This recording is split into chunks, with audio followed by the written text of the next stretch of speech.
Esta mañana vamos a hablaros de los eSports. Vamos a hablar de algunos aspectos legales, del por qué triunfan a nivel de inversiones, distintas claves, de los actores que intervienen y de los modelos de negocio que caben y un poquito rozaremos la temática fiscal de estos esports. Bueno, pues como todos sabemos son un fenómeno que lleva creciendo de manera exponencial desde hace algunos años aquí en España y además hay muchísimas personas que se dedican a ello de forma profesional, tanto es así que bueno, algunos privilegiados llegan a cobrar más de 25.000 euros mensuales y en España pues ha rozado el sector en torno a 35 millones de euros en el año 2019. En general, en Europa la audiencia ha aumentado pues más de 6 millones de espectadores en este año 2020. Ha subido un 7,4% respecto del 2019.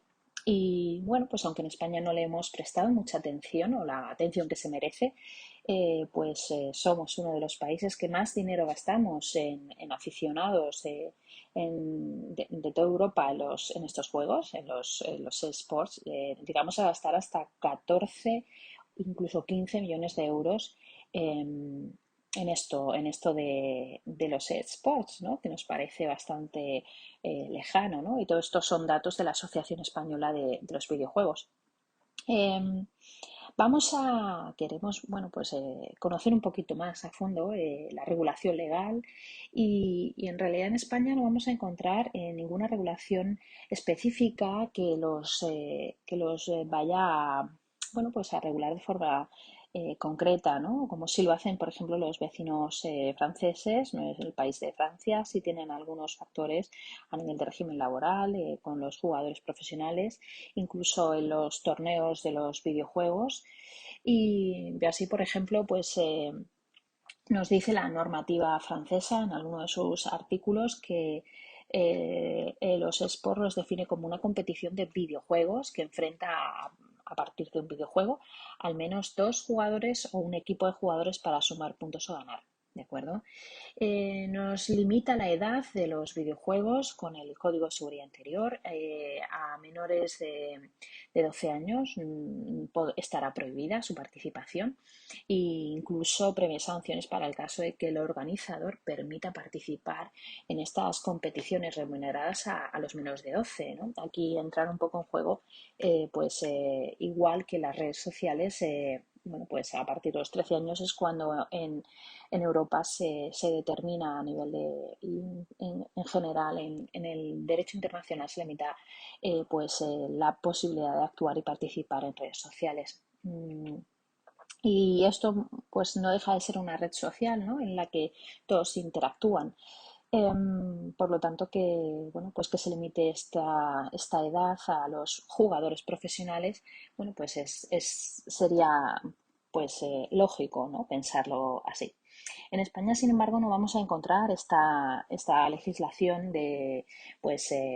unificada, sino vamos a tener más bien de forma fragmentada y vamos a tener que acudir a distintas soluciones para poder bueno, pues basarnos en cómo vamos a determinar estas relaciones laborales en el ámbito laboral o derecho mercantil para, por ejemplo, la problemática que plantean, bueno, pues y que sigue en el aire es cómo deben considerarse los sports y si como, bueno, pues como sociedades anónimas deportivas, las denominadas SAT, que podría ayudar mucho a los clubes o como norma general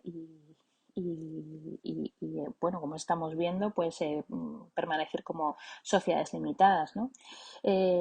Así pues vamos a tener que acudir a la legislación mercantil general para poder determinar estos factores, ¿no? Esto en España en general. Pero vamos a ver por qué triunfan estos eSports en el ámbito general, ¿no? Os vamos a dar las 5 claves por las que los inversores pues, les llama la atención bastante este mercado y puede ser objeto de, bueno, pues de inversor, ¿no?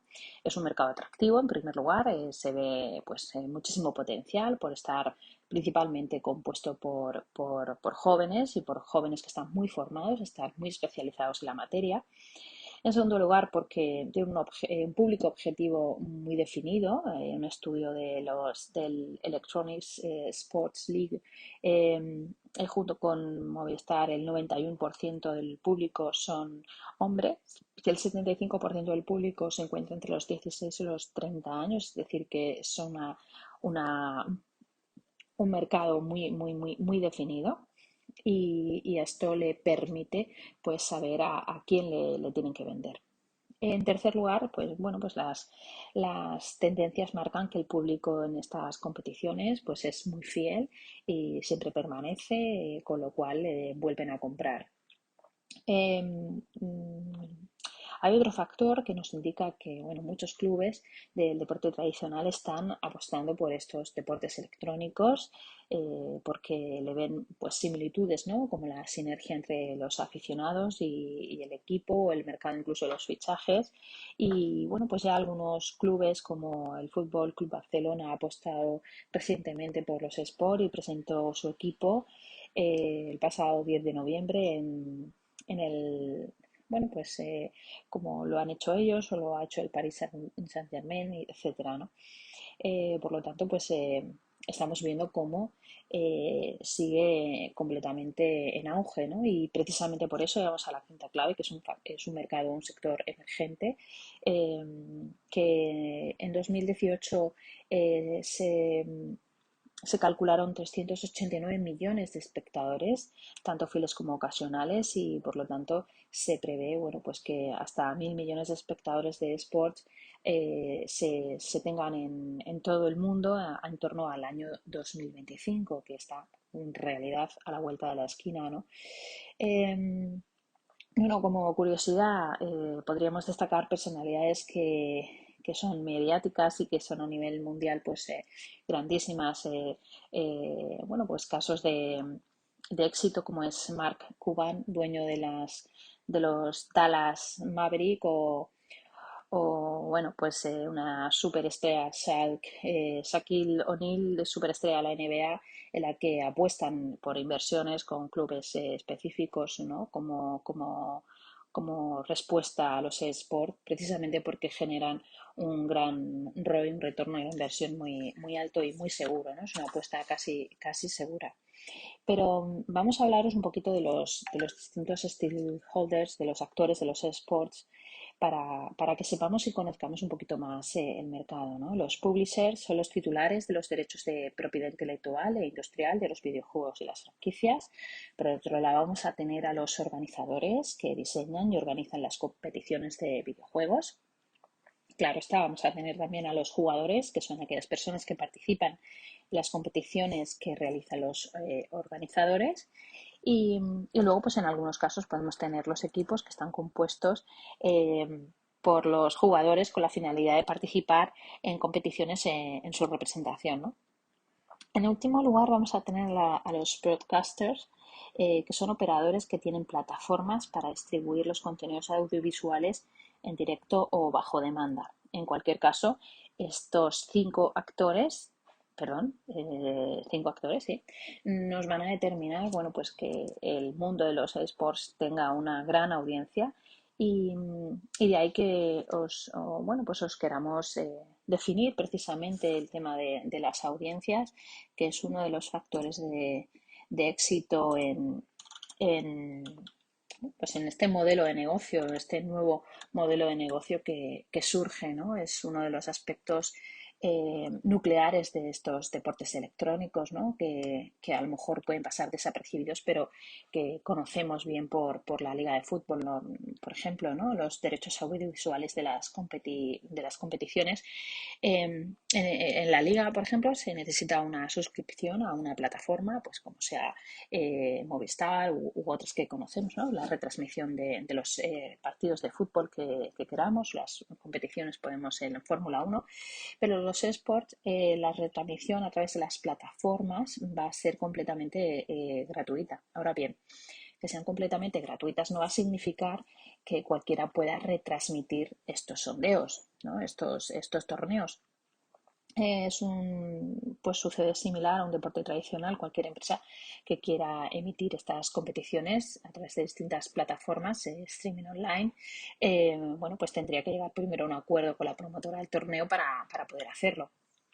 Es el caso de los broadcasters que os hemos definido previamente. Esta promotora pues va a tener que negociar con los clubes, con los jugadores, con los derechos de imagen de muchos de estos jugadores, ¿no? Pongámonos en el caso de Messi, pues es que ahí hay grandísimos jugadores de sports bueno, pues tienen incluso más caché, ¿no? que este. Y aquí lo que van a tener que es que adaptar una licencia de uso para poder organizar la competición correctamente, ¿no? Para concluir, llamar la atención bueno, que cada empresa creadora de un videojuego pues quiera tener a su vez ese sport de manera que puedan generar esas competiciones con sus propios torneos, ¿no? Los casos más evidentes pues tenemos algunos como Riot Games, eh, Valve Corporation y bueno, pues en algunos casos, por ejemplo, Riot le gusta llevar las riendas de estas grandes competiciones y vamos a ver cómo directamente los creadores de los videojuegos van a organizar a su vez las grandes competiciones directamente para que, bueno, pues ellos sean eh, los organizadores, los broadcasters y los que se queden al final con esos derechos de audiovisual, sí, de imagen, de audiovisual, puesto que por ejemplo, estas audiencias que hemos puesto de manifiesto nos dicen que en los esports, en hashtag, por ejemplo, en redes sociales como en Twitter, pueden llegar a alcanzar 1,6 millones de tweets en un año, ¿no? Lo que indica que es un negocio bastante potente y en auge, ¿no? Mm, y si hablamos bueno, del éxito de este modelo de negocio, podríamos hablar de varios factores, no solamente de uno, sino de distintos agentes que van a dar lugar a este gran fenómeno, como pueden ser, pues en primer lugar, las empresas creadoras de los videojuegos, ¿no? que desarrollan estos videojuegos, establecen las normas para hacer estas competiciones, ¿no? De ahí que las empresas creadoras pues estén siempre innovando, ¿no? Por otro lado están los jugadores y los clubes, que se asemeja bastante a los casos del fútbol profesional, donde la vida profesional del futbolista pues está en torno a 30-35 años y después es muy difícil seguir activo, ¿no? en esto porque precisamente el ecosistema bueno, pues les permite reciclarse después como comentaristas, como analistas, como entrenadores incluso, ¿no? Así que en realidad pues van a tener que jugar distintas competiciones para poder ganarse un poco la vida, ¿no? Luego las competiciones son la parte nuclear, ¿no? El núcleo de los deportes electrónicos. Nos van a detallar que, bueno, pues en estas competiciones se van a generar los ingresos, ¿no? Que provienen precisamente de la venta de entradas, de las inscripciones de los clubes, de los jugadores, de los derechos de retransmisión. Bueno, pues al final en estas competiciones es donde se mueve el gran mercado, ¿no? Por no hablar del marketing, del merchandising, de las academias que se crean como de Global Sports Academy, donde vamos a ver, bueno, pues que se están generando continuamente contenidos, ¿no? y nuevos creadores de contenidos y jugadores para desarrollar esta actividad. Em, y bueno, pues en nuestro blog esta semana hemos tocado también el caso de los esports como talento fiscal, ¿no? Puesto que ya pasó con los youtubers y lo trajimos también a colación y hoy, bueno, pues para terminar este pequeño podcast en el que os explicamos un poquito de en qué consiste y cómo está regulado hasta el día de hoy los esports en España, bueno, pues un poquito la política fiscal andorrana pues ha hecho que también bueno, pues estén intentando atraer ese talento, ¿no? De los jugadores de deportes electrónicos y básicamente lo que se hace es, bueno, pues que en este país persiguen el objetivo de diversificar el modelo económico, ¿no? Muy dependiente del turismo y de otros sectores, y los intentan ligar, bueno, pues ayudándose de esta economía digital, como son los export. Esas son palabras incluso de su propio ministro de Economía, en los que intenta, pues efectivamente, llamar la atención de los nuevos gamers, para que puedan tener ese beneficio fiscal, ¿no? Y, y eximirse de un pago de impuestos excesivo, puesto que con los, eh, los convenios de limitación de la doble tributación, pues se va a intentar limitar, ¿no? Que si en tu país con el que colaboras, ¿no? Puede ser, por ejemplo, para los que tienen nacionalidad española, bueno, pues si han pagado en España precisamente porque vas a tener que seguir pagando impuestos por las relaciones que con los países del territorio donde no donde sueles tener bueno, pues, relaciones, ¿no? Por haber sido, por ejemplo, una competición en España, bueno, pues vamos a tener que seguir pagando impuestos como no residentes, ¿no? Y bueno, pues nuestro compañero de Derecho Fiscal nos ponía un caso específico, ¿no? De posibles convenios para evitar la doble imposición, pues con España o con Andorra o con un país cualquiera, ¿no? Entonces, bueno, nos parecía interesante poder hablaros un poquito de los sports y, y que pudiéramos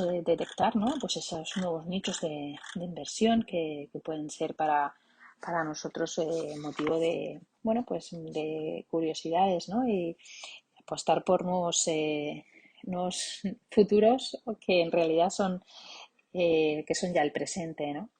Así que espero que os haya gustado este episodio y nos escuchamos en el siguiente episodio del podcast by Carrillo.